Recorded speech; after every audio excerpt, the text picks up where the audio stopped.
Bro, imagine you're walking home after a long day.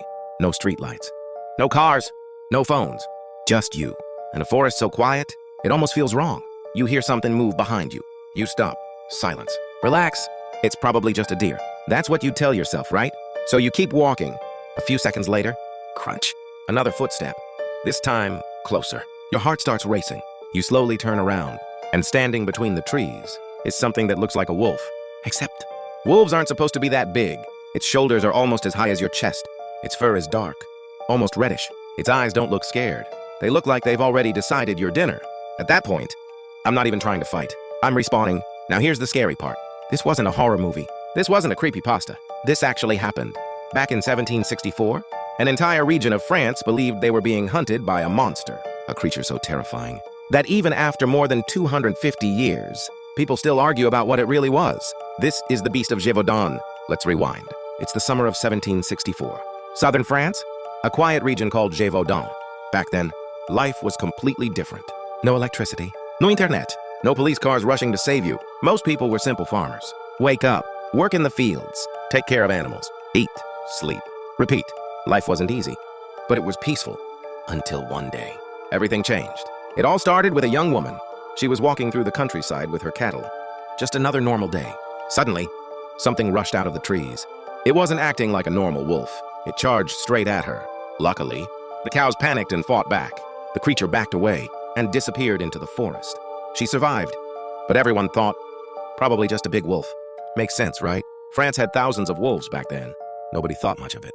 Until, a few weeks later, a 14-year-old girl named Jeanne Boulet went out alone. She never came back.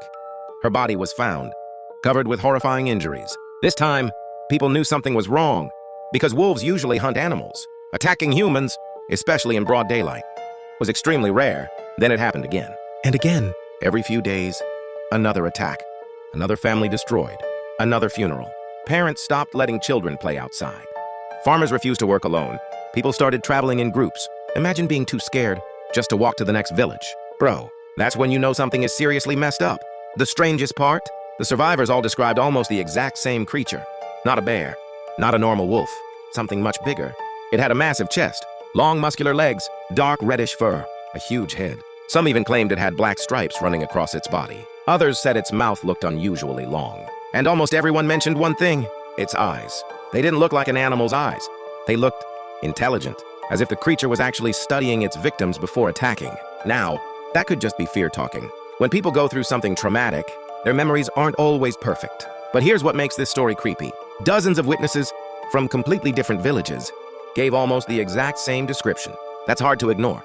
The attacks became more brutal. Unlike normal wolves, which usually attack the neck, this creature often went straight for the face and head. It was unbelievably fast. It didn't seem afraid of humans. Sometimes, it attacked people in broad daylight. Bro, that's not normal predator behavior. Soon, rumors spread everywhere. Some believed it was a demon. Others thought it had escaped from a rich man's private zoo. Some even whispered that it was God's punishment. Remember, this was the 1700s. No internet, no news channels, no Reddit detectives trying to solve mysteries. Rumors spread from village to village.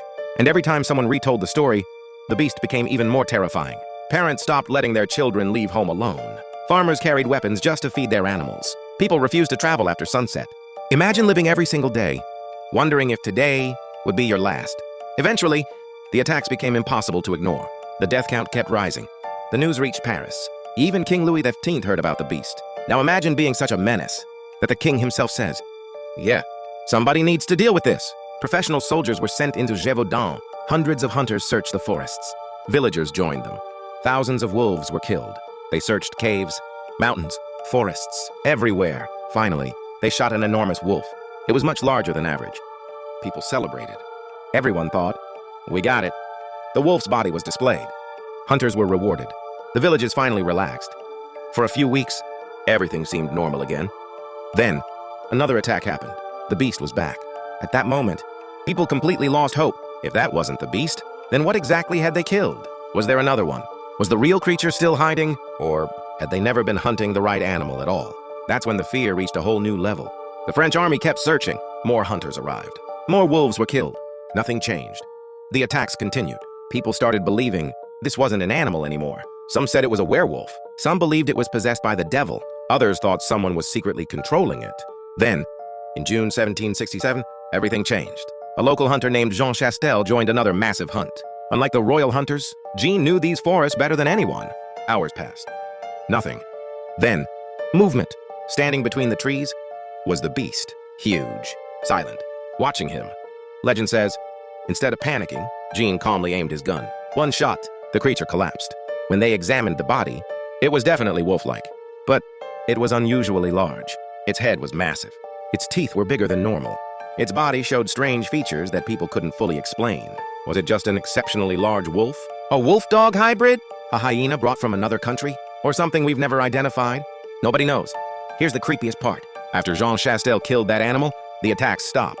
Completely. No more victims. No more sightings. No more beast.